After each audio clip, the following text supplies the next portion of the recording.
우리를 심판하러 오십니다.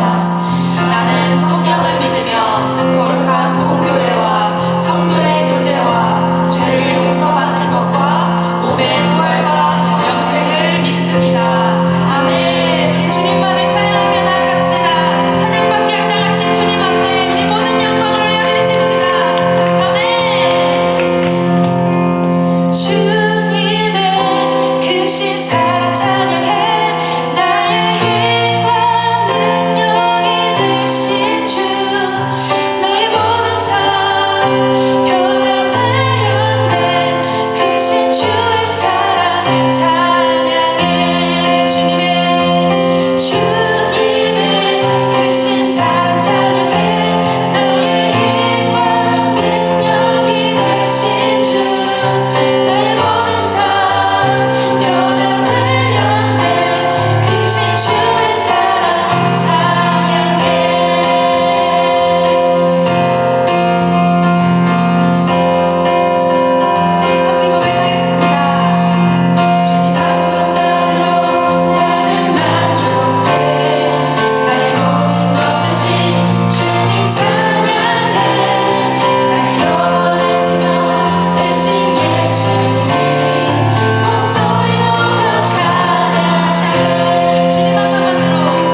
힘 주시네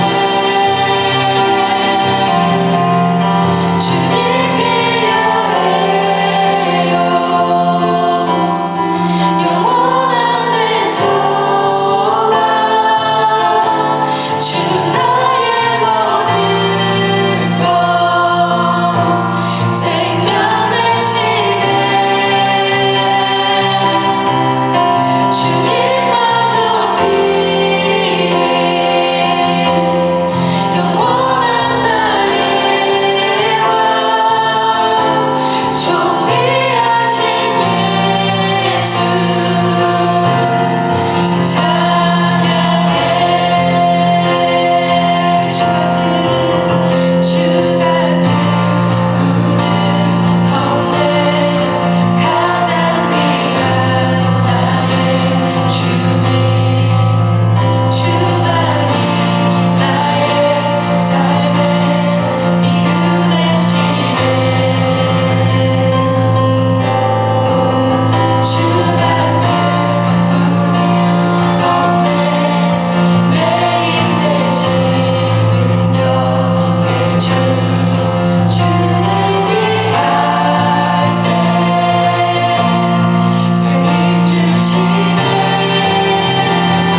생명 되시네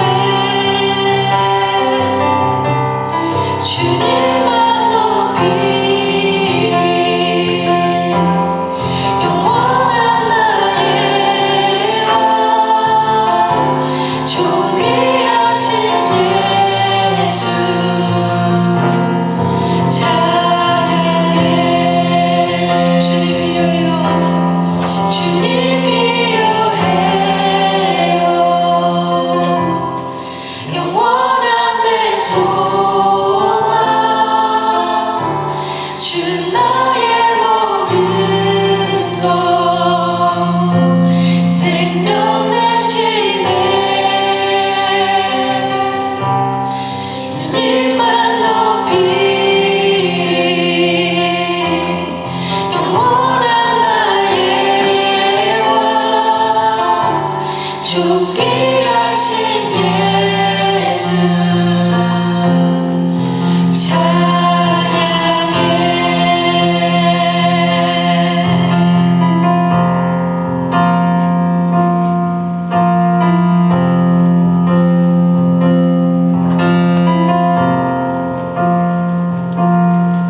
수많은 무리들 줄지어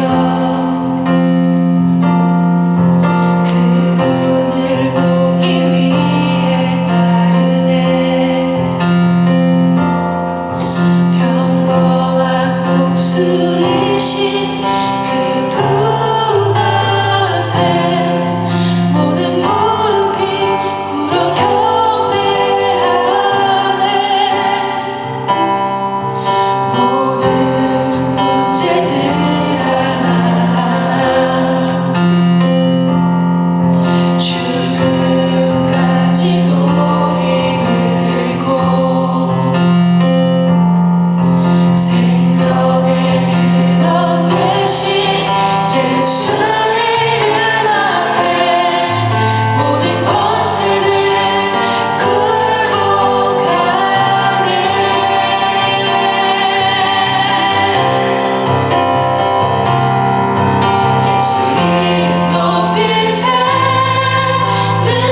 1절로 5절 말씀입니다. 창세기 12장 1절로 5절 말씀. 우리 한 절씩 봉독하도록 하겠습니다. 여호와께서 아브라함에게 이르시되 너는 너의 고향과 친척과 아버지의 집을 떠나 내가 내게 보여줄 땅으로 가라. 내가 너로 큰 민족을 이루고 내게 복을 주어 내 이름을 창대하게 하리니 너는 복이 될지라. 너를 축복하는 자에게는 내가 복을 내리고 너를 저주하는 자에게는 내가 저주하리니 땅의 모든 족속이 너로 말미암아 복을 얻을 것이라 하신지라. 이에 아브라함이 여호와의 말씀을 따라갔고 롯도 그와 함께 갔으며 아브라함이 하란을 떠날 때에 75세였더라. 다 함께 봉독하겠습니다. 아브라함이 그의 아내 사레와 조카 롯과 하란에서 온 모든 소유와 얻은 사람들을 이끌고 가나안 땅으로 가려고 떠나서 마침내 가나안 땅에 들어갔더라. 아멘. 우리가 계속해서 창세기를 또 지난주에 이어서 또 이번 주도 이렇게 통독하게 되는데요. 이 창세기는 헬라어로 게네시스입니다. 게네시스. 계보, 기원이라는 의미를 가지고 있는데요. 히브리 원문의 제목은요, 베레시트입니다. 베레시트. 우리가 잘 아시는 태초에라는 것을 이렇게 타이틀로 히브리 성경은 갖고 있는데요. 이것을 헬라어로 번역하면 게네시스가 되는 것입니다. 우리 우리 현대차 보면 제네시스가 바로 이 게네시스, 창세기라는 것을 알 수가 있는데요. 창세기는 여러분이 이미 읽으셔서 아시겠지만 모든 어떤 기원, 시작을 그 시작에 대한 이야기를 담고 있습니다. 우주의 시작, 그 다음에 인류의 시작, 어떤 죄의 시작, 그리고 하나님께 선택받은 백성의 시작, 여러 가지 시작과 기원에 대해서 다루는 책이 창세기다라는 것을 여러분이 보게 될 것입니다. 특별히 1장부터 11장까지는 원역사라고 해서 고대에 발생한 중요한 4대 사건을 다루고 있습니다. 하나는 창조 사건이고, 그 다음에 두 번째는 인간의 타락 사건이고, 세 번째는 대홍수 심판, 그리고 마지막 네 번째는 바벨탑 사건, 이렇게 네 가지 중요한 사건을 다루고 있고요. 이어서 이제 12장부터 50장까지는요, 한마디로 말해서 족장사라고 할 수 있습니다. 이스라엘의 민족사라고 할 수가 있는데, 바로 이스라엘의 최초의 중요한 4대 족장이 등장을 하죠. 바로 아브라함과 이삭과 야곱과 요셉, 이렇게 4명의 이야기가 주 스토리를 이루고 있습니다. 우리는 지난 시간에 하나님께서 인간을 창조하실 때 어떻게 창조하셨다라고 그랬습니까? 하나님이 인간을 하나님의 형상과 모양에 따라서 사람을 만드셨다라고 배웠습니다. 인간이 하나님의 형상으로 얼마나 존귀한 존재이며, 또한 하나님의 아들로서 하나님과 인격적으로 친밀한 교제를 나누면서 하나님의 대리자로서 하나님이 지으신 이 피조 세계를 잘 관리하고 다스리는 책임을 위임받았다라고 하면서 하나님의 형상이 인간이 하나님께로부터 받은 사명에 대해서 우리가 살펴보았습니다. 아담이 살았던 동산은요, 하나님이 거하시는 처소이자 또한 하나님과 아담이 소통하는 장소로서 일종의 성전이었습니다. 하나님은 자신의 동산이자 성전인 이 낙원을요, 아담에게 맡기셨습니다. 하나님께서는 이 에덴 동산을 맡기시면서 뭐라고 명령하시냐면, 지난 시간에도 살펴봤지만 경작하며 지키게 하셨다라는 겁니다. 이 경작하다, 지키다라는 동사가 사실은요, 이 성전을 관리하는 제사장들에게 사용되는 용어입니다. 동일하게 제사장들이 이 성전을 관리하고 지키고 봉사할 때 그때 사용되는 어원이 똑같은 단어를 사용하고 있어요. 이와 같은 사실은요, 무엇을 말하는가? 아담은 독립적인 왕으로서 동산을 다스리는 것이 아니라 일종의 제사장으로 동산을 관리하며 다스렸다라는 것을 우리가 보게 됩니다. 하나님의 통치 아래서 이 동산을 관리하는 것이죠. 하나님이 지으신 피조 세계를 다스리는 것입니다.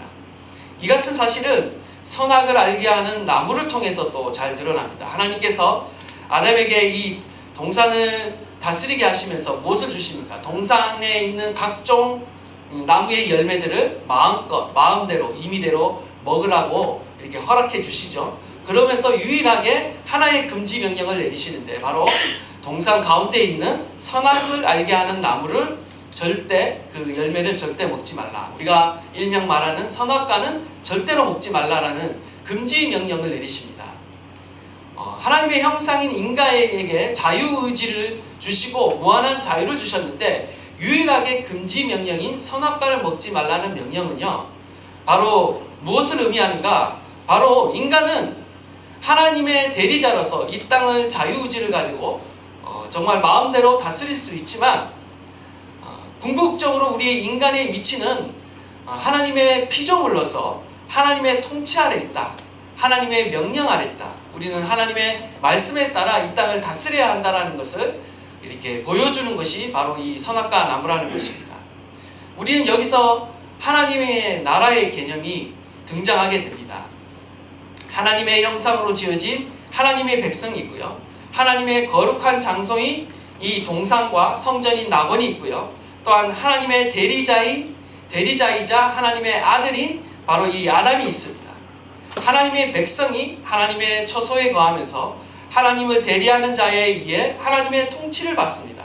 이것이 바로 하나님의 나라라는 거예요. 하나님의 나라의 모형으로서 하나님께서 에덴 동산을 창조하시고 또 그것 가운데 하나님의 형상인 또한 아담을 두셨다라는 것입니다. 거룩한 백성이 거룩한 장소에 거하면서 거룩한 법으로 거룩한 아들의 다스림을 받는 나라, 그 나라가 바로 하나님 나라다라는 것이고요. 하나님께서는 바로 아담을 통해서 그러한 하나님의 나라를 건설하기를 원하셨지만 어떻게 됩니까? 이 아담이 하나님의 명령을 어기죠. 하나님의 말씀을 어깁니다. 하나님의 그 말씀을 불순종함으로써 타락하게 됩니다. 간사한 뱀의 속임수에 속아서 선악과를 따먹게 되므로 결국 하나님의 명령에 불순종하게 되죠. 바로 인간의 이 타락 사건이 이제 두 번째로 발생하게 되는데요. 그로 인해 이 아담과 하와는 에덴 동산에서 쫓겨나게 되고 하나님과의 친밀한 임재를 잃어버리게 됩니다. 타락한 인류는요, 점점 더 이렇게 죄의 영향력 아래서 악해져 가는 것을 여러분이 볼 수 있습니다. 하나님과 인간 사이에 그 사랑의 관계가 깨어지자 어떤 일이 발생합니까? 인간과 인간 사이에도요, 사랑의 관계가 깨어지는 것을 여러분이 보게 됩니다. 제일 첫 번째 깨어지는 관계가, 첫 번째는 하나님과의 관계가 깨어졌지만 두 번째는 어떤 관계가 깨어지죠? 바로 사람과 사람의 관계, 아담과 하와의 사랑의 관계가 깨어지기 시작합니다. 부부 사이의 관계가 깨어지기 시작하죠. 내 살 중에 살이요 내 뼈 중에 뼈라고 고백했던 그 둘만의 그 철저한 사랑이요 깨어지고요, 서로가 서로를 비난하고 탓하는 그런 관계로 전락하게 됩니다. 또한 이어서 어떤 일이 벌어집니까? 아담과 하와 사이에 두 아들이 태어납니다. 가인과 아벨이 태어나는데 둘 사이에 어떤 일이 벌어지죠? 형제가 서로 시기하고 질투하는, 가인이 동생을 시기하고 질투함으로 인해서 최초의 살인이 벌어지게 됩니다. 형제 사이에 관계가 깨어지는 그러한 일들이 또한 일어나게 됩니다. 창세기는 이처럼요, 하나님의 왕되심을 인정하지 않고 불순종하면서 하나님을 떠난 인간이 얼마나 비참하게 타락해 갈 수 있는지를 여실하게 보여주고 있는 것입니다. 하나님을 하나님으로 인정하지 않고 자기 자신을 스스로 높이며 독립적으로 살아가려는 그 인류 문명의 모습이, 그 결론이 어떻게 나는가를 우리에게 여실히 보여주고 있다는 것이죠. 가인의 후손들은요, 자기 성읍을 짓고 도시의 문명을 이렇게 발달시키는 것을 보게 됩니다. 점점 강해지고 부유해지고 풍요로운 생활을 누리지만 동시에 가인이 이렇게 만들어가는 세상 문화는요, 어떠냐면요, 도덕적으로 타락한 문화를 만들어갑니다. 그 타락은요, 라멕 시대의 최고조에 이르게 되는데 그 시대에 성적인 문란함과 폭력이 만연하게 됩니다. 대표적인 예로 라멕의 그 족보 이야기를 이렇게 쭉 들여다보면 어떤 일이 있습니까? 이웃을 살해하는 일이 발생합니다.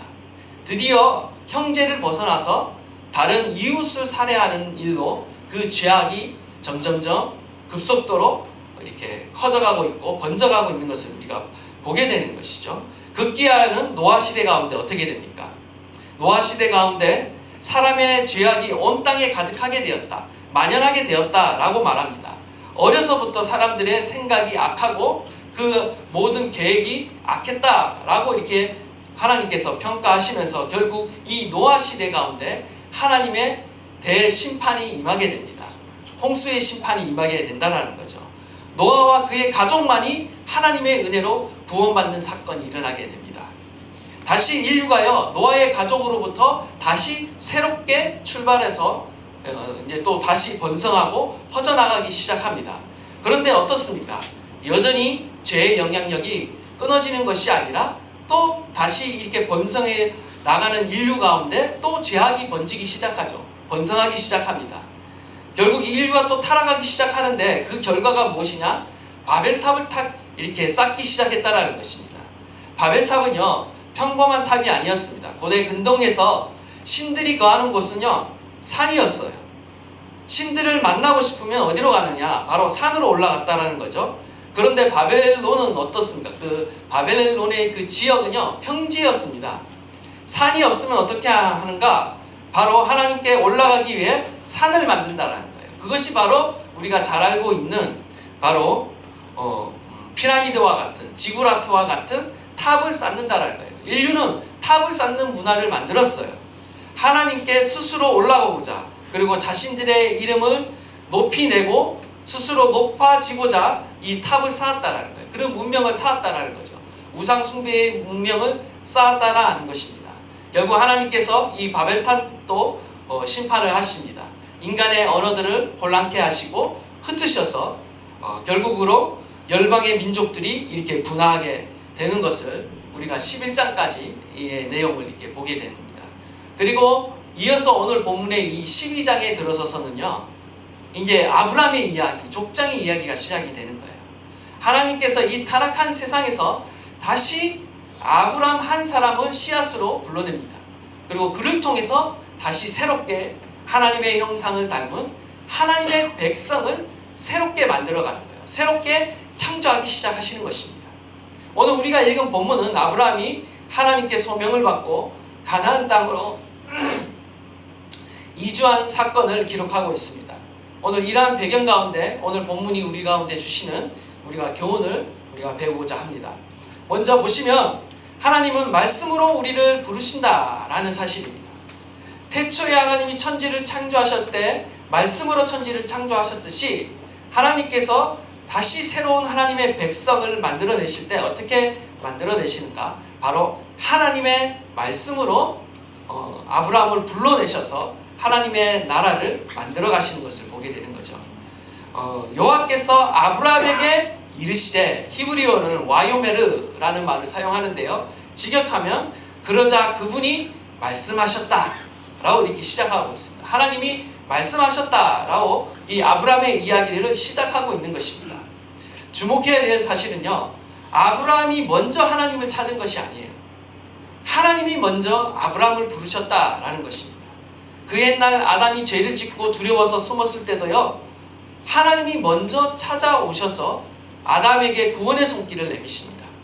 뿐만 아니라 대홍수 심판 때에도요, 노아가 하나님을 먼저 찾은 것이 아니라 하나님의 은혜로 노아를 먼저 하나님이 찾아오시고 그 가운데 방주를 짓게 하시고 그를 구원해 주셨습니다. 뿐만 아니라 성경의 모든 이야기들을 보면요, 하나님께서 항상 먼저 인간들을 찾아가셔서 그의 이름을 부르시고 그들을 구원하시고 그에게 사명을 주시는 그런 장면을 보게 됩니다. 사도들도 마찬가지죠. 예수님께서 먼저 찾아가셔서 그들을 제자로 불러주시는 것을 보게 됩니다.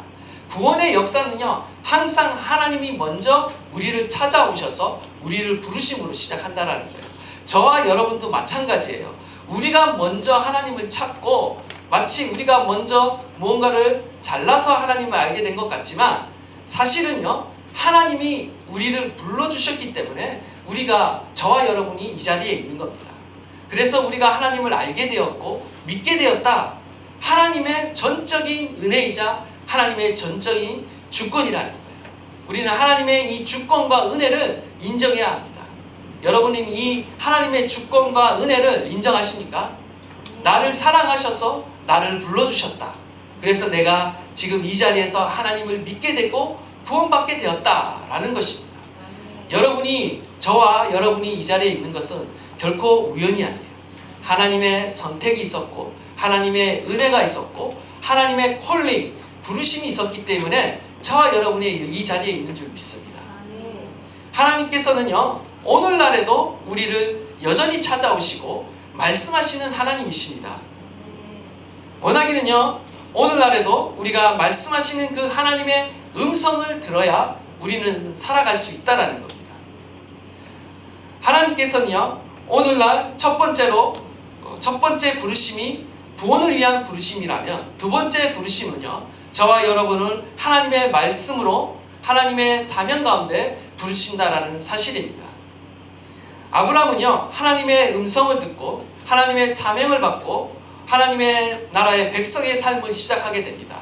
이 아브라함의 삶을 통해서 저와 여러분이 어떻게 하나님의 부르심을 따라 살아가야 되는가, 우리가 오늘 본문을 통해서 배우게 되는 것입니다. 첫 번째로, 하나님의 부르심은 떠남으로부터 시작된다는 거예요. 일종의 과거로부터의 결별이 필요하다는 거예요. 하나님의 부르심을 따르는 자는요, 과거로부터의 결별이 필요합니다. 1절의 말씀을 다시 보시면, 여호와께서 아브라함에게 이르시되 너는 너의 고향과 친척과 아버지의 집을 떠나라고 이렇게 명령을 하십니다. 하나님께서는 아브라함에게 세 가지를 떠나라고 명령하시죠. 고향, 친척, 아버지의 집을 떠나라 라고 말하고 있는데, 히브리 원어를 보면 이 모두 다 철저한 분리를 나타내는 전치사 민이다, 그 앞에 붙어 있습니다. 고향과 친척과 아버지의 집으로부터 철저하게 분리되라는 명령입니다. 분리에 관한 명령이에요. 먼저 고향으로부터 떠나라고 말하는데, 문자적으로는 너희 땅에서부터 떠나라 라는 의미를 갖고 있습니다. 땅에서부터 떠나라, 무슨 의미인가? 지금 아브라함은 어디에 있는가? 지금 아브라함은요, 갈대아 우르를 떠나서 지금 오늘 12장에서는요 하란에 머물고 있습니다. 사도행전에 의하면, 스데반의 설교에 의하면 아브라함은요 갈대아 우르에서 살고 있을 때 이미 하나님으로부터 부르심을 받아서 떠나요. 그런데 어찌된 이유인지 지금 하란에 도착해서는요 잠시 머물다가 떠나지 않고 계속 그 자리에 주저앉아 머물고 있는 거예요. 갈대아 우르는 어떠한 지역이냐면요, 달 신을 숭배하던 장소였어요. 갈대아 우르, 우상 숭배하던 지역이었다라는 거죠. 그 지역을 떠나 하나님이 지시할 땅으로 가라고 했는데, 그들이 가다가 중간에 하란에 머물게 됩니다. 근데 이 하란 땅도 역시 바로 달신을 숭배하는 지역이었어요. 그리고 그 지역은요 교통의 요충지이자 물질적으로 아주 풍요로운 도시였어요. 우리는 짐작할 수 있습니다. 이 데라의 가족이 가나안 땅을 향해 떠나가다가 그 하란 땅에 머문 주저앉은 이유를 우리는 예측할 수 있는 거죠.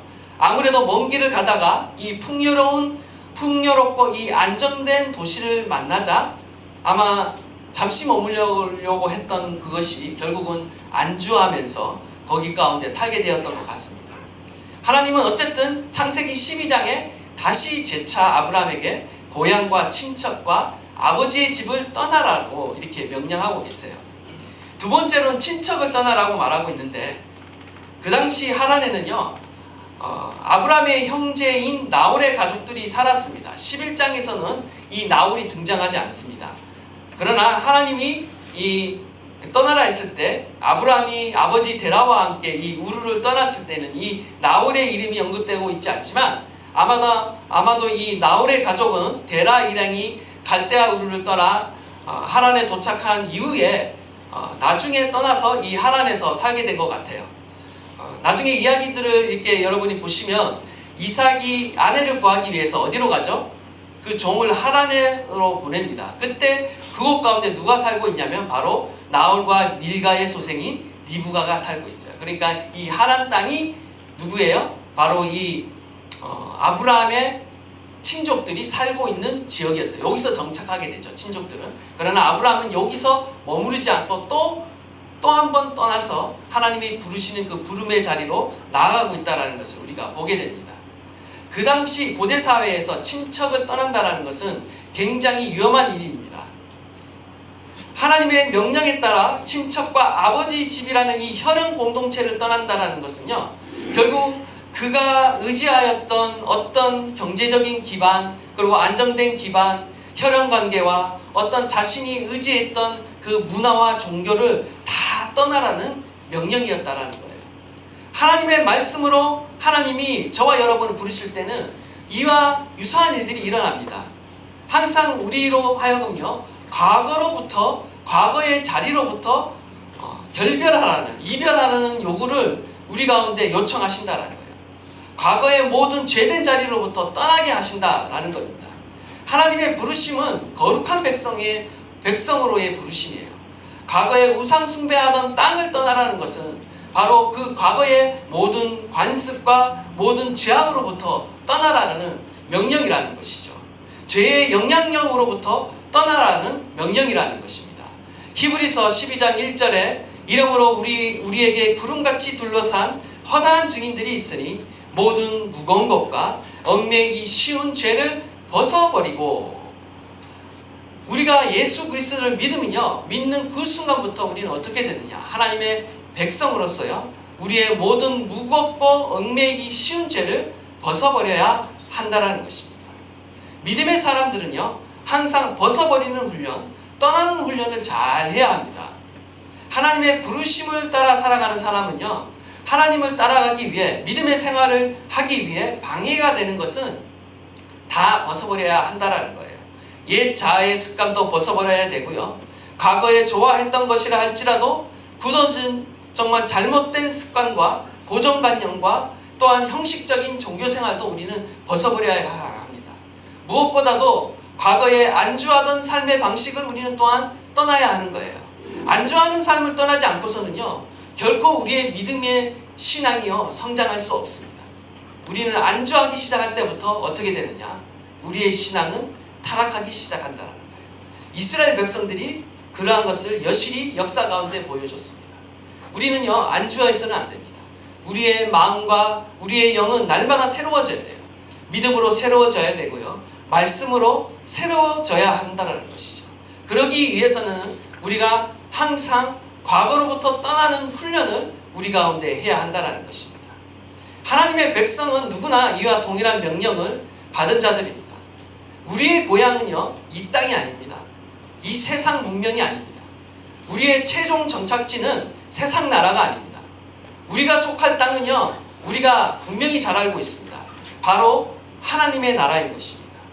이 세상의 땅 가운데 미련을 두는 것이 아니라 저와 여러분은 하나님의 나라에 소망을 두고 이 땅을 살아가는 나그네라는 것입니다. 그래서 히브리서 11장 16절에 그들이 이제는 더 나은 본향을 사모하니 곧 하늘에 있는 것이라.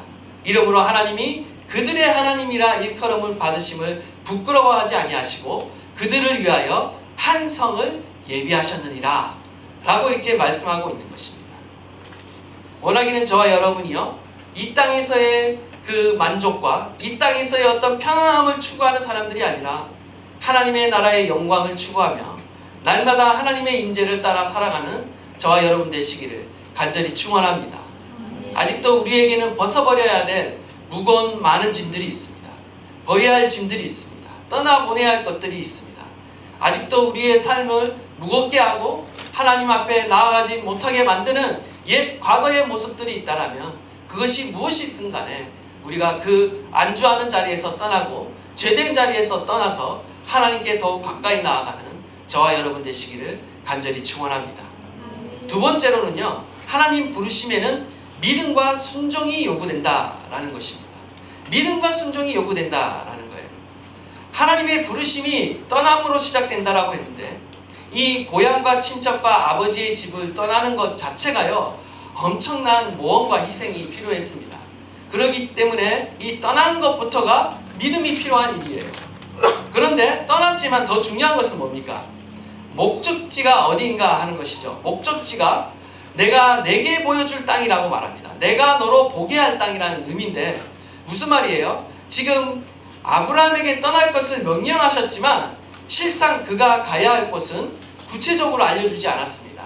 그러니까 어디로 가야 할지 모르는 상황 가운데 아브라함이 길을 나선 것입니다. 정말 기가 막힌 일이죠. 그래서 더 필요한 것이 뭐예요? 바로 믿음이 필요하다는 거예요. 히브리서 11장 8절을 보면 믿음으로 아브라함은 부르심을 받았을 때에 순종하여 장래의 유업을 받을 땅에 나아갈새 갈 바를 알지 못하고 나아갔으며, 이것을 새 번역으로 읽으면 더 실감이 납니다. 믿음으로 아브라함은 부르심을 받았을 때에 순종하고 장차 자기 몫으로 받을 땅을 향해 나갔습니다. 그런데 그는 어디로 가는지를 알지 못했지만 떠난 것입니다. 예, 어떻게 하고 있어요? 갈 바를 알지 못했습니다. 목적지가 어딘지도 몰랐는데 무작정 떠났다라는 것을 알게 되는 거죠. 어디로 가는지 알지 못했지만 떠났습니다. 정말 대단한 믿음이고요, 대단한 순종인 것을 우리가 보게 됩니다. 아브라함이 이처럼 먼저 순종하자 결국 하나님이 목적하신 그 가나안 땅에 이렇게 다다르게 되는 것을 봅니다. 4절과 5절 말씀 우리 한번 다 함께 한번 봉독하도록 하겠습니다. 시작. 이에 아브라함이 여호와의 말씀을 따라갔고 롯도 그와 함께 갔으며 아브라함이 하란을 떠날 때에 75세였더라.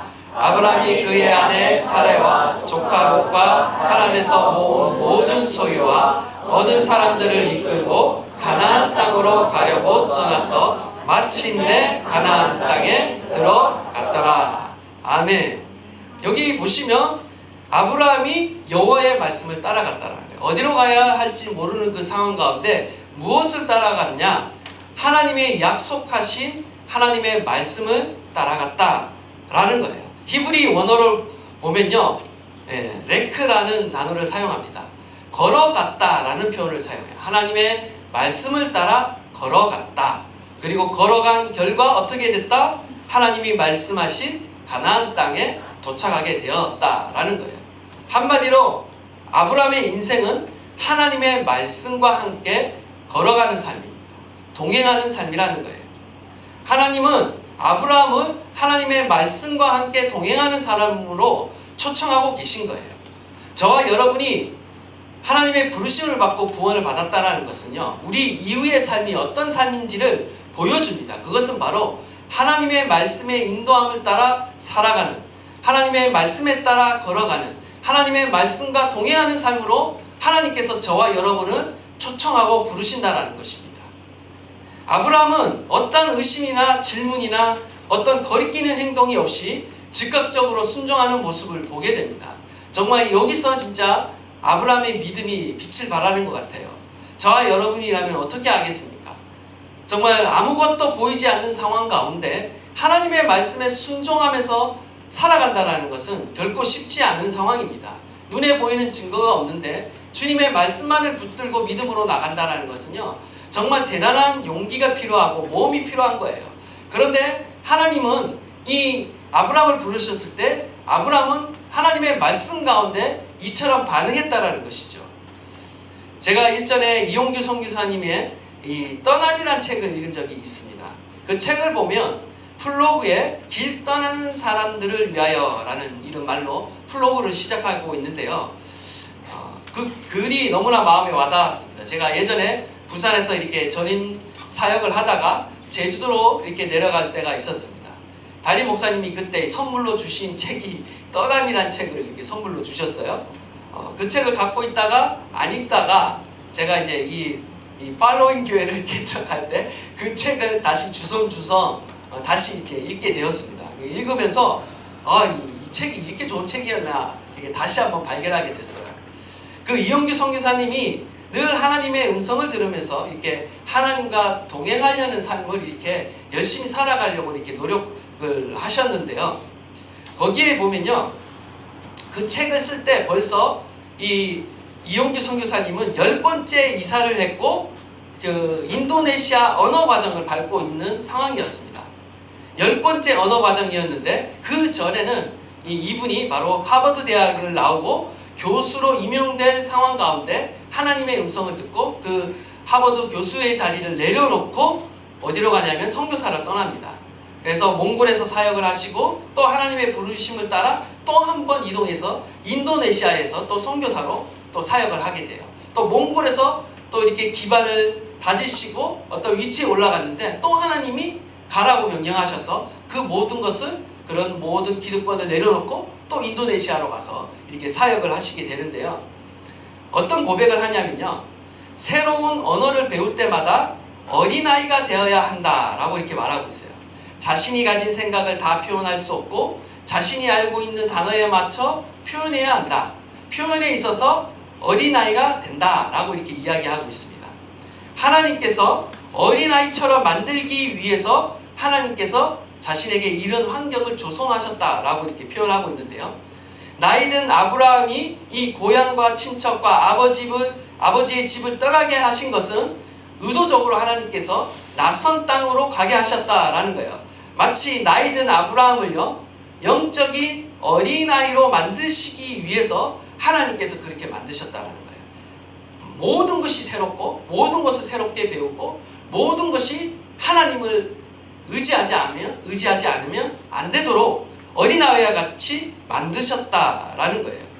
그러면서 하는 말이, 떠남이라는 하나님의 초청은 아브라함을 불러서 옛 삶에서 떠나게 하시고 새로운 환경에서 하나님과 연합되는 새로운 삶으로 초대하신다라고 이렇게 말하고 있습니다.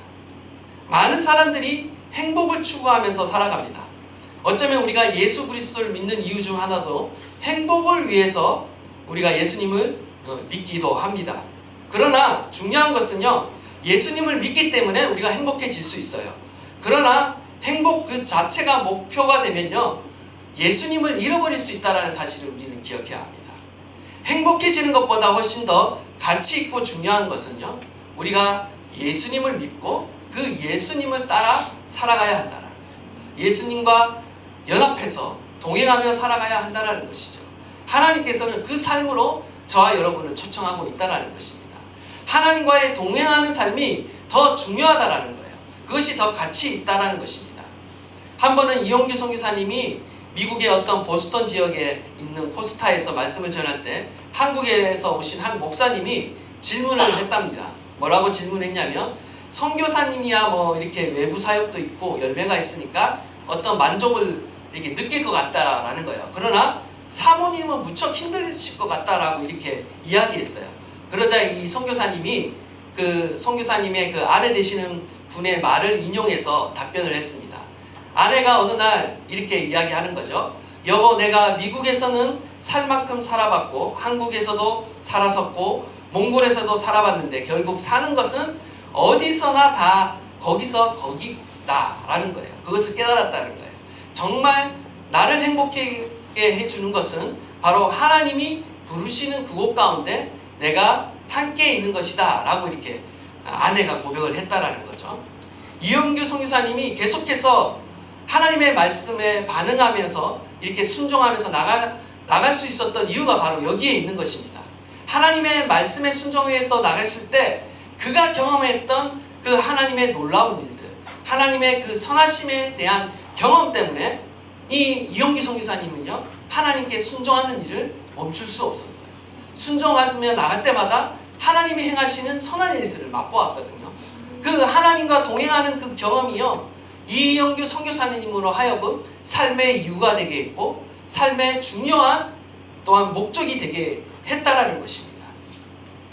우리도 마찬가지예요. 우리가 이 땅 가운데 믿음으로 예수 그리스도를 믿고 있고 우리가 예배하고 있고 섬기는 이유는 물론 이 땅에서 우리가 행복하게 살기 위해서 우리가 예수님을 믿는 것도 한 가지 이유가 되겠지만, 그거보다 더 중요한 이유와 목적은요, 우리가 이 예수님을 믿고 따라감으로 인해, 동행함으로 인해 우리가 경험하는 그 하나님의 놀라운 그 은혜와 그 선하심과 하나님이 행하시는 일을 그 보는 것, 목도하는 것이 더 큰 우리의 행복이라는 거예요. 하나님과 동행했을 때 경험하는 그 하나님의 나라를 경험하는 것이요, 우리의 삶 가운데 더 큰 행복을 우리에게 가져다 준다라는 것입니다. 아브라함은 바로 그 길을 택한 것입니다. 저와 여러분도 바로 그 길을 가려고 하는 것이죠. 다 알고 가는 것이 아닙니다. 믿음이 필요한 길이에요. 요단강이 갈라지지 않았지만 때로는 물이 아직 범람하고 있지만 우리가 믿음으로 우리의 발을 물속에 잠가야 할 때가 있는 거예요.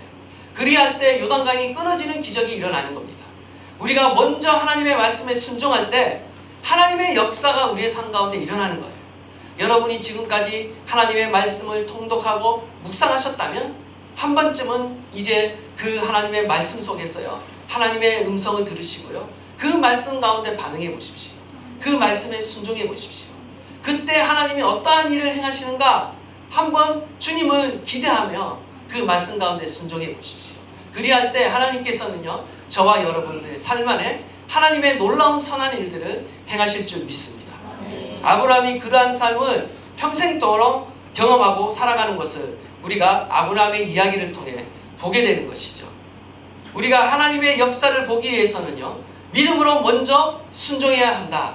먼저 순종하면 길이 열린다 라는 것을 아브라함의 이 소명의 기사를 통해 우리는 보게 되는 것입니다. 원하기는 새해에는 더욱더 하나님의 말씀 가운데 반응하는 저와 여러분 되시기를 바라고, 먼저 하나님의 말씀에 순종하는 저와 여러분이 되어질 때 우리의 삶에 하나님의 말씀이 살아있다, 하나님이 오늘도 여전히 역사하신다라는 것을 더욱 경험하며 살아가는 저와 여러분 되시기를 간절히 축원합니다. 결론입니다. 결론은 무엇인가? 바로 하나님은 우리를 복의 통로로 부르신다라는 거예요. 결국 우리를 부르시고 우리와 동행하시면서 결국 우리를 하나님의 복의 통로로 만드신다라는 거예요. 우리 2절과 3절 말씀 다 함께 봉독하도록 하겠습니다. 시작. 내가 너로 큰 민족을 이루고 내게 복을 주어 내 이름을 창대하게 하리니 너는 복이 될지라. 너를 축복하는 자에게는 내가 복을 내리고 너를 저주하는 자에게는 내가 저주하리니 땅의 모든 족속이 너로 말미암아 복을 얻을 것이라 하시니라. 아멘. 하나님께서 이처럼 하나님의 말씀에 따라 믿음으로 순종하며 하나님을 따라가는 이 아브라함을 어떻게 하십니까? 복을 주십니다. 중요한 것은 이 복이 자신만을 위한 복이 아니라는 거예요. 먼저는 자신이 복을 받죠. 내가 너로 큰 민족을 이루고 큰 민족의 조상이 된다는 것입니다. 아브라함은 그 당시 땅도 없고요, 또한 자녀도 없었습니다. 아주 미약한 상태였고 나그네였습니다. 그럼에도 불구하고 하나님께서는 이 아브라함을 축복하셔서 그의 후손들을 주시고 그를 통해 큰 민족, 큰 나라를 이루게 하시겠다라고 약속해 주고 계십니다. 뿐만 아니라 내 이름을 창대하게 하겠다라고 합니다. 우리가 그토록 바라는 명예에 대한 축복도 주시겠다고 약속하고 있는 거예요. 이것은요, 내가 스스로 나를 높이는 것이 아닙니다. 내가 스스로 나를 높이는 것은요, 세상 문화고요, 그것은 우리가 말하는 교만입니다. 그러나 하나님이 나를 높이시는 것은요, 교만이 아니에요. 하나님이 나를 높이셔서 이 땅 가운데 명예롭게 되는 것은 교만이 아니에요. 그것은 하나님의 영광이 되는 것입니다. 하나님이 저와 여러분이 믿음으로 살아가고 있는데 하나님 그 믿음을 보시고 우리의 이름을 높이시는 것은요, 하나님의 영광이 되는 것입니다. 하나님은 이처럼 저와 여러분을 영화롭게 하겠다라는 축복을 주세요. 근데 여기서 멈추는 것이 아니라 2절 하반절에 보면 너는 복이 될지라 라고 말하면서, 다른 말로 말하면 예전 성경 버전으로는 복의 근원이 될지라 라고 이렇게 말하고 있습니다. 우리 자신이 복이 되어서 우리가 가는 곳마다 우리를 통해 어떻게 돼요? 그 복이 흘러가는 거예요. 여러분이 있는 곳에서 여러분이 복덩어리가 되는 거예요. 여러분은 어느 곳에 가거나 어느 곳에 있거나 그곳이요, 여러분이 복의 통로가 돼서 여러분을 통해 그 땅 가운데 복이 흘러가는 그러한 사명으로 저와 여러분을 부르셨다라는 것입니다. 신약에 와서 사도 바울이 말하죠. 너희를 박해하는 자를 축복하라. 축복하고 저주하지 말라. 심지어 원수까지도 축복하라고 말하고 있어요. 우리가 복이 되었기 때문에 우리는 심지어 우리를 박해하는 그 원수들마저도요, 축복하는 자가 되어지는 겁니다. 원수에 대한 어떤 복수는요, 하나님께서 하십니다. 하나님께서 심판하시고요, 우리에게 주어진 사명은요, 축복하는 것입니다. 여러분이 가는 곳마다 그 땅을 축복하고 여러분이 만나는 사람마다 주님의 이름으로 축복하는 거예요. 하나님이 주시는 최고의 축복은요, 바로 하나님의 자녀가 되는 축복입니다. 우리 에베소서 1장 3절과 4절 말씀 다 함께 한번 읽도록 하겠습니다. 시작. 찬송하리로다. 하나님 곧 우리 주 예수 그리스도의 아버지께서 그리스도 안에서 하늘에 속한 모든 신령한 복을 우리에게 주시되 곧 창세전에 그리스도 안에서 우리를 택하사 우리로 사랑 안에서 그 앞에 거룩하고 흠이 없게 하시려고 그 기쁘신 뜻대로 우리를 예정하사 그리스도로 말미암아 자기의 아들들이 되게 하셨으니. 아멘. 그리스도 안에서 하나님께서 저와 여러분에게 신령한 복을 주시는데 많은 복들이 있겠지만 가장 신령한 복은 바로 그리스도로 말미암아 저와 여러분이 하나님의 아들들이 되는 거예요. 다시 아담의 원형이 회복되는 거죠. 창조에 있었던 그 하나님의 형상을 우리가 회복하는 거예요. 그러면 하나님이 주신 복을 다 회복하게 되어 있는 것입니다. 복을 쫓아가는 사람이 아니라 우리는 그리스도를 쫓아가는 사람이 되어야 돼요. 하나님의 말씀을 쫓아가는 사람이 되어야 돼요. 그러할 때 우리에게 주어진 복들이 회복되는 것입니다. 여러분이 하나님과의 관계가 회복되고 하나님과의 말씀의 관계가 회복될 때 하나님은 우리의 삶을 회복시키실 것입니다. 나아가 저와 여러분은요, 세상 가운데 복이 되어서 예수 그리스도를 증거하는 자가 되어야 되는 거예요. 우리가 예수 그리스도의 복음을 증거할 때 우리를 통해 내가 가진 그 복이 어떻게 되겠습니까? 다른 사람에게 전달되는 거예요. 이 복이 될지라 라는 이 명령은 신약에 와서는요, 그리스도의 증인이 되라는 명령과 연결이 되는 것입니다. 우리가 예수 그리스도의 증인이 돼서 예수 그리스도를 전할 때 우리는 참된 복을 전하는 거예요. 세상 가운데 참된 복을 전하는 자, 저와 여러분이 새해에는 더욱더 살아갈 수 있기를 간절히 바랍니다. 하나님의 말씀에 따라 믿음으로 순종하면서 저와 여러분이 주님과 동행하게 될 때 저와 여러분의 삶 안에 하나님의 뜻이 이루어지고 하나님의 나라가 이루어지고 하나님의 놀라운 복을 누리며 살아가는 귀한 인생이 되어질 줄 믿습니다. 우리 찬양하고 기도하도록 하겠습니다. 주님 손에 맡겨드리니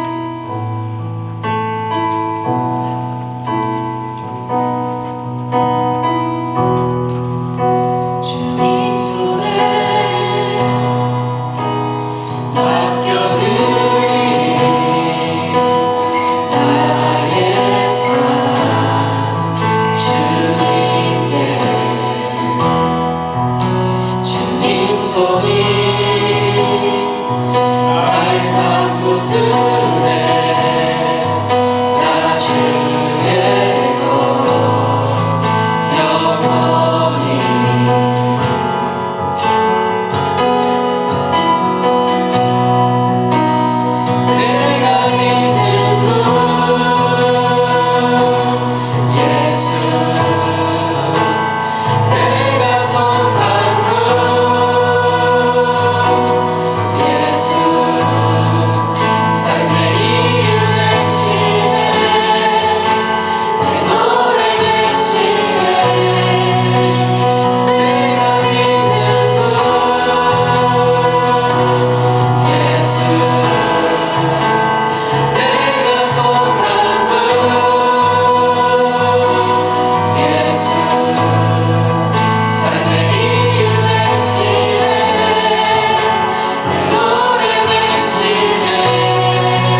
주님과 함께 걸어가기를 원합니다. 주님과 함께 믿음으로 걸어가기를 원합니다. 하나님의 말씀과 함께 동행하기를 원합니다. 하나님, 이 믿음을 우리 가운데 부어주십시오. 오늘도 우리 가운데 말씀하시는 그 하나님의 음성을 듣게 하여 주시고 그 말씀에 따라 순종하며 나아가는 저희들이 되게 하여 주십시오. 때로는 그 앞이 보이지 않고 미래가 보이지 않고 어디로 가야 할 바를 알지 못한 그때에도 하나님이 신실하시기에 우리를 인도하시기에 그 하나님을 신뢰함으로 믿음으로 주님과 함께 동행하는 저희들이 되게 하여 주시옵소서. 믿음으로 그 말씀을 따라갈 때에 하나님, 결국 하나님이 목적하신 그 가나안 땅 가운데 우리가 도달하게 될 줄 믿습니다. 하나님, 이 은혜를 새해에는 더하여 주시옵소서.